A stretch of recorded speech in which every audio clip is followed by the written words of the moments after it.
Baik, perkenalkan nama saya Angelio Abdibala Fungsi Ubelan dengan NIM 24055551078. Di dalam basis data ini saya akan mengimplementasikan DDL atau Data Definition Language. Jadi pertama yang akan kita lakukan adalah masuk ke dalam XMPP.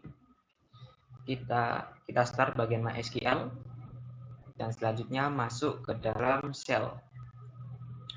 Oke, di sini selanjutnya adalah create. Di sini saya akan membuat sebuah database. Lalu setelah masuk saya akan membuat tabel sekaligus primary key-nya. Ini juga bisa dilihat di sini ada kode-kode juga untuk melihat database, melihat tabel dan juga melihat isi tabel. Oke. Selanjutnya adalah kita masuk ke dalam shell tadi. Untuk awal-awal kita masuk ke MariaDB-nya dulu dengan cara MySQL menu root. Oke, selanjutnya yang dilakukan adalah saya akan membuat database yaitu dengan cara create database. Nama database-nya yaitu dbtoko. Titik koma. Oke, setelah dibuat, kita bisa melihatnya dengan cara show databases. Titik koma, dan sudah dibuat dbtoko. Oke, selanjutnya kita masuk ke dalam database dengan cara use nama database yaitu dbtoko. Oke, sudah masuk. Dan yang selanjutnya saya akan lakukan adalah membuat tabel. Jadi tabel pertama yang akan saya buat yaitu tabel pegawai. Kita buat create tabel pegawai. Oke, di sini kurung buka. Oke, selanjutnya kita masukkan kolom-kolomnya yaitu ada ID pegawai. Ini ada ID pegawai dengan tipe data integer. Koma, di sini ada selanjutnya nama pegawai. Dengan tipe data varchar 30. Ini size-nya. Koma, ini ada nomor telepon dengan tipe data integer. Selanjutnya tanggal lahir yang tipe datanya date untuk mencatat tanggal. Oke, di sini kita sudah sekalian memasukkan primary key-nya dengan cara primary key dalam kurung kolom yang akan dijadikan primary key yaitu ID pegawai. Oke, tidak usah koma, langsung kurung tutup dan titik koma. Oke, sudah dibuat dan kita bisa mengeceknya untuk mengecek tabelnya kita bisa lihat dengan show tables.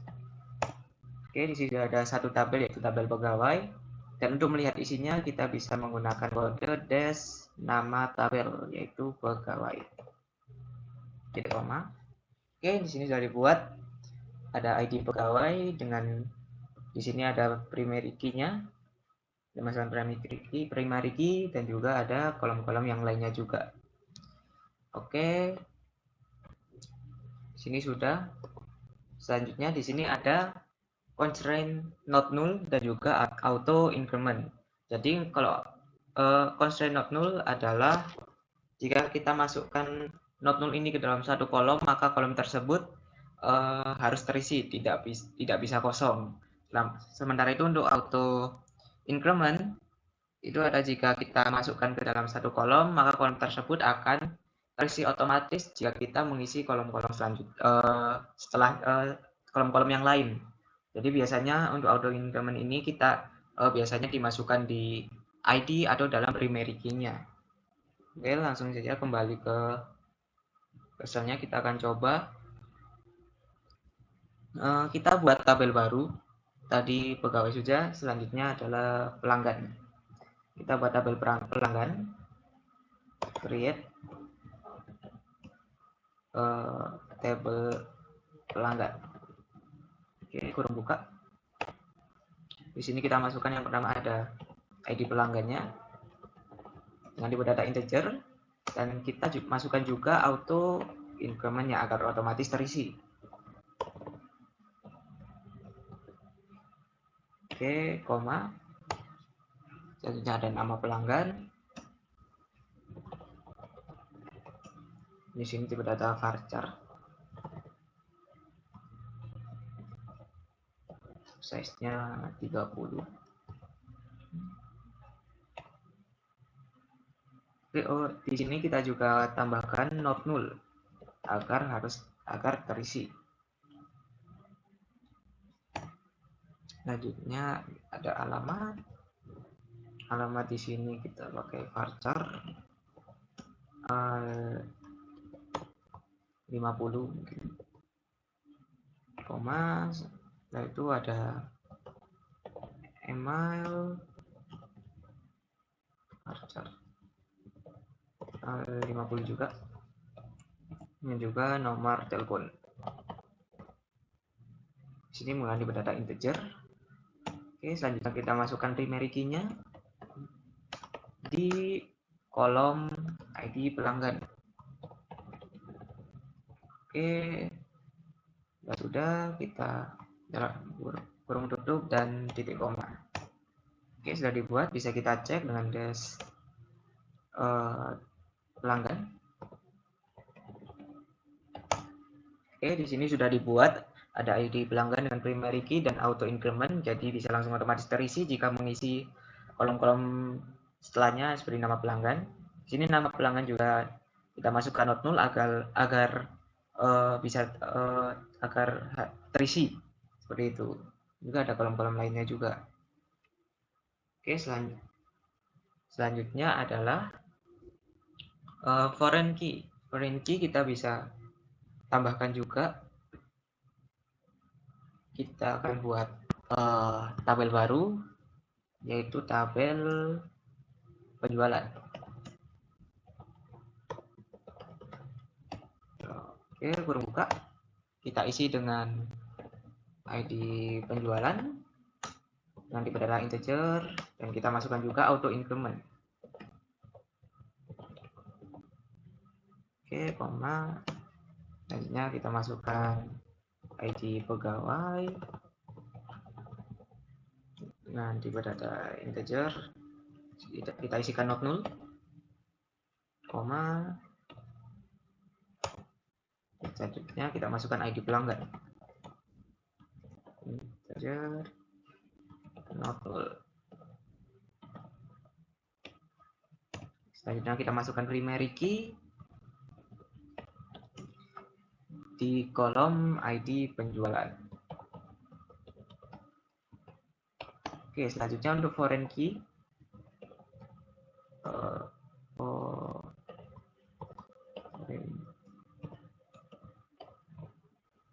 untuk foreign key, yang pertama kita masukkan kolom yang akan kita foreign key-kan, yaitu yang pertama ada ID pegawai.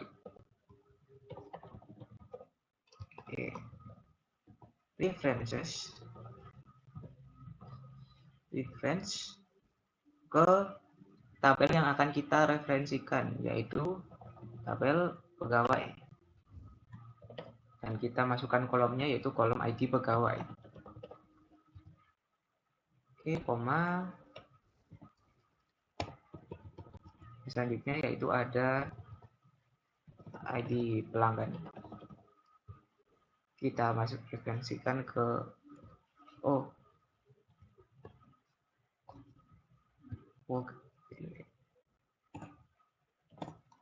di sini ada salah ketik.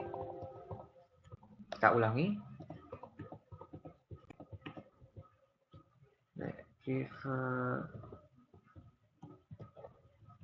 References ID. Oke, sini pelanggan, ke tabel pelanggan dengan di kolom ID pelanggan.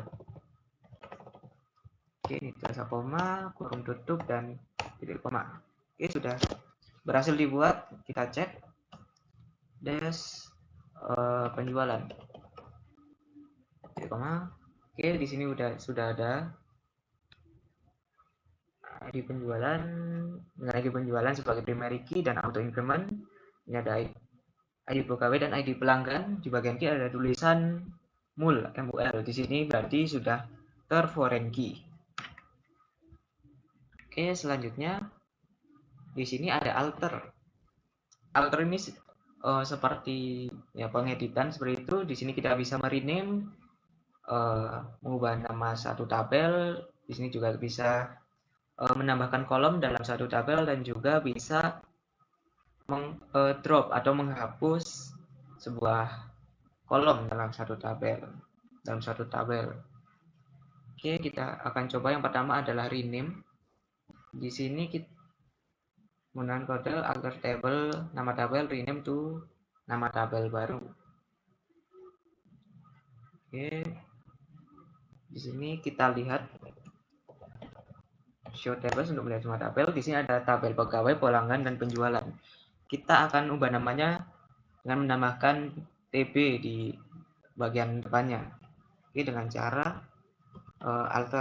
alter table pegawai. Sini langsung saja rename to TB pegawai. Oke, berhasil. Selanjutnya adalah langsung saja di table pelanggan. Sini table pelanggan.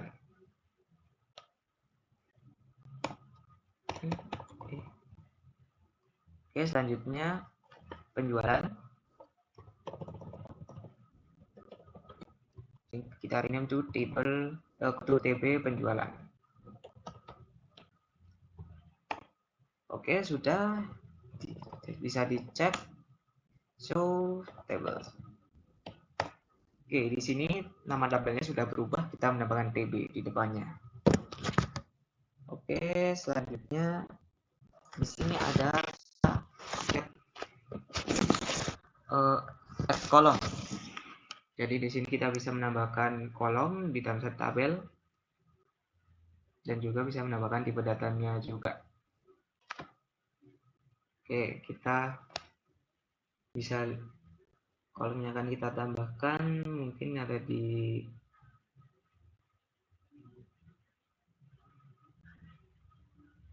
mungkin yang di pegawai. Kita alter table TB pegawai. Oke, kita add kolom. Kita tambahkan mungkin email dengan tipe data varchar.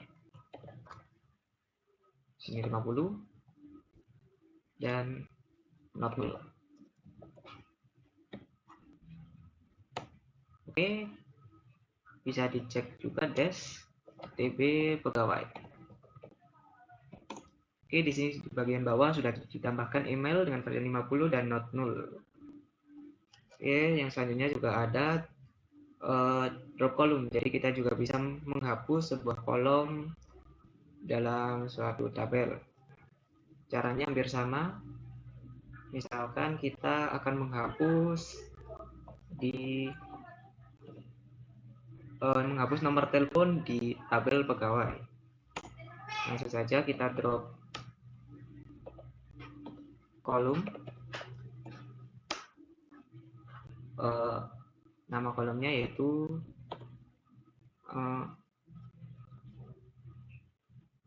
nomor telepon dan titik koma.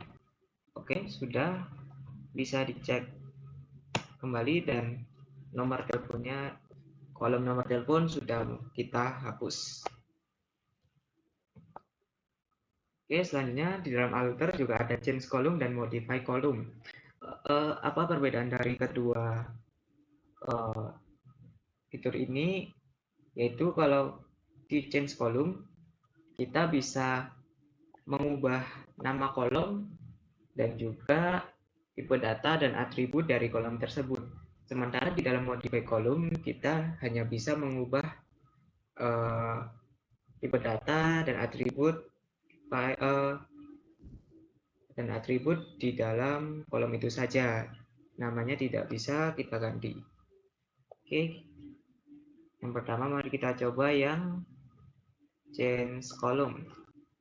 Oke, kita buka kembali. Di change column kita bisa mengubah ya, misalkan di TB pegawai lagi, misalkan alter TB pegawai. Oke, di sini kita bisa melakukan change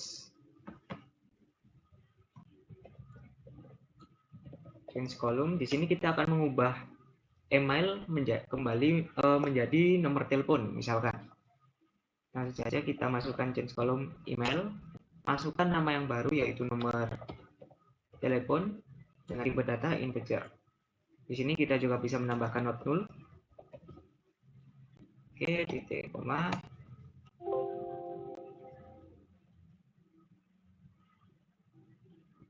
Oke, ada kesalahan.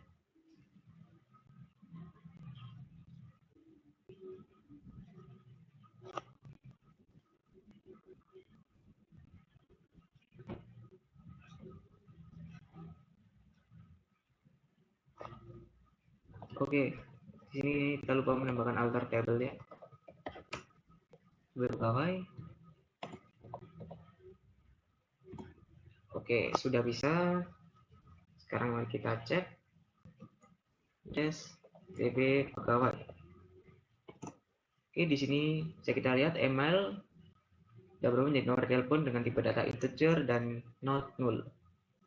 Oke, selanjutnya adalah modify kolom. Kita lihat sebentar. Yes, TB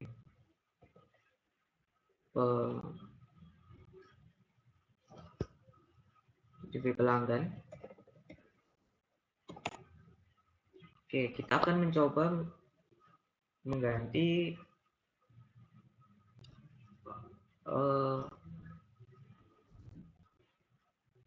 email atau alamat mungkin ya. Kita akan coba alter table TB pelanggan. Oke, kita langsung modify kolom. Kita akan coba yang di alamat. Modify kolom alamat. Kita ubah varchar 30. Oke, dan juga kita tambahkan not null. Titik koma. Oke, bisa kita cek kembali. Oke, di sini sudah berubah yang tadi alamat varchar 50 menjadi varchar 30 dan kita tambahkan not null. Baik, selanjutnya setelah alter di sini ada drop, yaitu yang merupakan kita bisa menghapus data. Jadi di sini kita bisa menghapus database, menghapus tabel, bisa menghapus primary key, dan juga kita bisa menghapus kolom. Oke, kita coba yang pertama. Kita akan coba menghapus tabel, misalnya show table. Oke, di sini kita akan mencoba menghapus tabel penjualan. Kita bisa melakukan dengan alter table TB penjualan, bisa drop table.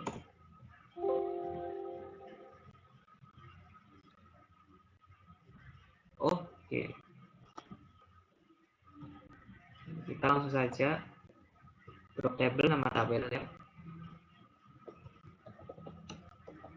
Drop table DB penjualan. Titik koma. Oke, kita cek kembali dan tabel penjualan telah hilang. Sudah kita hapus. Oke, yang selanjutnya adalah kita juga bisa menghapus primary key. Di sini kita masuk ke dalam sebuah tabel dan menghapus primary key-nya. Yang pertama kita coba di tabel pegawai. Alter DB pegawai. Salah. Alter table DB pegawai. Lalu langsung saja drop primary key. Oke, sudah terhapus. Dan kita cek ke dalam isi tabelnya dash DB pegawai. Oke, dan di sini primary key-nya sudah menghilang. Oke, yang selanjutnya adalah kita juga bisa menghapus sebuah kolom dari suatu tabel. Misalkan kita akan menghapus kolom tanggal lahir di DB pegawai.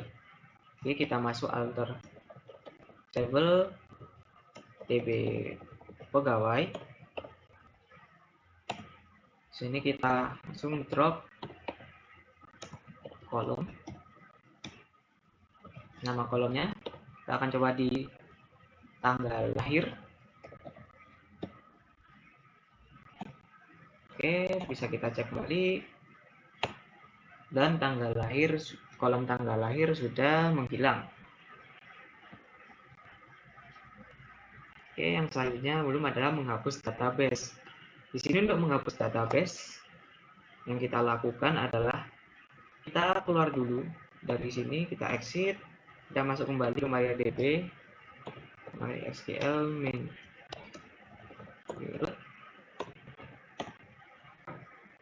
Oke, kita lihat dulu show databases.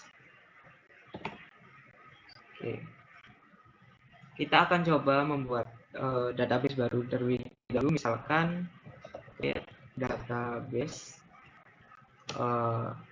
DB toko baru. Oke, kita show database dan akan muncul DB toko baru. Selanjutnya untuk menghapus database tersebut, kita langsung saja masukkan kode drop database, nama database-nya yaitu DB toko baru. Titik koma, berhasil, dan kita cek kembali DB toko baru sudah menghilang. Oke, baik, sekian implementasi DDL dari saya. Terima kasih.